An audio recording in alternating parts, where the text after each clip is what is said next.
खाद्यपदार्थांसंदर्भात वेगवेगळे विश्वविक्रम बनवणारे प्रसिद्ध शेफ विष्णू मनोहर आपल्यासोबत आहेत। विष्णूजी, पुन्हा एक नवीन विक्रमाची तयारी आणि यंदा वेगळ्या पद्धतीचा विक्रम। हो, हा वेगळ्या पद्धतीचा विक्रम जो आहे तो नागपुरात होतोय आणि 30वा हा विश्वविक्रम असेल आणि वेटरनरी कॉलेज नागपूर आणि त्याबरोबर प्रोफेसर कदम माझ्याबरोबर आहेत की यांच्या सहकार्याने हा विश्वविक्रम होतोय आणि वर्ल्ड एग डेच्या निमित्ताने 5000च्या वर अंडी वापरून त्याची आम्ही भुर्जी करतोय की जगामध्ये आतापर्यंत एवढ्या मोठ्या प्रमाणात भुर्जी तयार केलेली नाही आणि त्या भुर्जीचं वाटप जे आहे ते निःशुल्क आहे।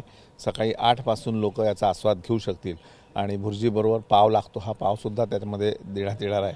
आणि अंड का खावं का नाही खावं याचे सगळे जे तुमचे मिथ्स आहेत हे सोडवण्यासाठी प्रोफेसर साहेब आपल्याबरोबर आहेत, ते सांगतील की काही लोक म्हणतात अंड हे व्हेज की नॉन व्हेज, तर तो प्रश्न त्यांचा आहे। पण माझा जेव्हा प्रश्न आहे तर मी एक साधारण 2-2.5 तासामध्ये ही भुर्जी बनवीन आणि त्याचा आस्वाद लोक घेऊ शकतील।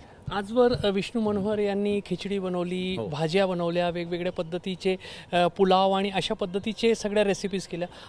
अंड आणि भुर्जी का? हां, अंड आणि भुर्जी का?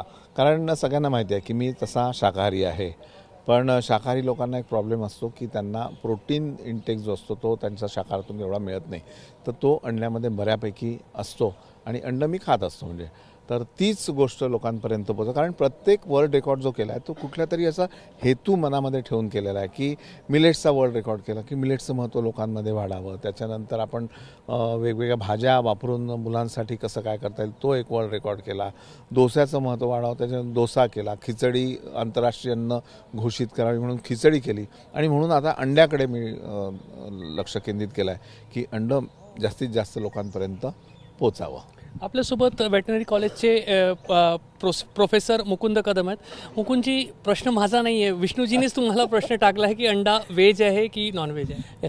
कसं आहे की अंडा व्हेज आहे का नॉन व्हेज आहे हा जो आहे व्यक्तिगत त्याच्या सगळ्यांच्या संकल्पना ह्या इथं बदलतात, कारण मुळात भारतामध्ये हा आपला देश असा आहे की इथं धर्माशी प्रत्येक गोष्टीला जोडलं जातं।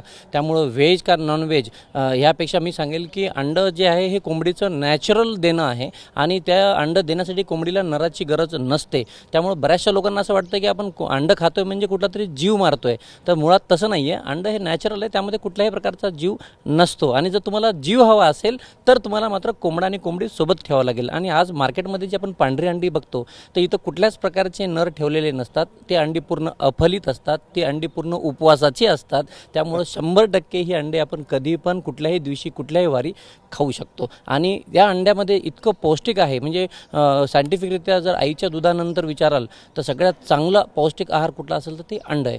तर एका माणसाने कमीत कमी एका वर्षात कमीत कमी 150 अंडी खावी हे शासनाचंच रेग्युलेशन आहे आणि त्याला धरून आम्ही सांगत असतो की कमीत कमी तुम्ही रोजचं एक अंड तरी माणसाने खाल्लं पाहिजे। भारत आता विकसित राष्ट्र होण्यासाठी पुढाकार घेत आहे, प्रयत्न करत आहे। विकसित राष्ट्र होण्यासाठीच्या याच्यामध्ये आरोग्य महत्त्वाचं असते आणि आरोग्यामध्ये अंड आणि हा तुमचा उद्दिष्ट किती महत्त्वाचा? अगदी फार महत्त्वाचा प्रश्न विचारला तुम्ही, कारण जोपर्यंत जान है तो जहान है आणि जर तुमची तब्येत चांगली नसेल तर यू कॅनॉट डू एनिथिंग। आणि आता जे विष्णूजींनी सांगितलं की शाकाहारी माणसांमध्ये जे प्रथिनाची कमतरता आहे ती आपल्याला जर मोडून काढायची असेल तर त्यासाठी सगळ्यात बेस्ट आणि स्वस्त हार्डली 4 ते 5 रुपयाला सगळं चांगलं नॅचरल अंडा, ज्याच्यामध्ये कुठल्या प्रकारची तुम्ही भेसळ करू शकत नाही। आज दुसरे एवढे वेगवेगळे पदार्थ आहेत मार्केटमध्ये की ज्याच्यामध्ये भेसळ तुम्हाला दिसेल, पण अंड्यामध्ये तुम्हाला भेसळ दिसणार नाही। तर असं एवढं पौष्टिक आहार माणसांनी जर खाल्ला तर तब्येत चांगली राहील, तब्येत चांगली राहील तर निश्चित त्या माणसाचं जे भारताच्या ह्या विकसित भारत तयार करण्यासाठी जे सहभाग आहे त्यामध्ये निश्चित लोकांचा फायदा होईल। तर तब्बल 5000 पेक्षा जास्त अंड्यांची भुर्जी खायची असेल आणि तीही विष्णू मनोहर यांच्या हाताची खायची असेल तर रविवारी नागपूरच्या वेटरनरी कॉलेजच्या प्रिमाइसेसमध्ये सर्वांनी यायचं आहे आणि या ठिकाणी सामूहिक प्रयत्नांनी एक नवीन विश्वविक्रम जो आहे तो केलं जाणार आहे। कॅमेरामॅन मिथुन आदमानेसह रजत वशिष्ठ, एबीपी माझा, नागपूर। एबीपी माझा, उघडा डोळे बघा नीट।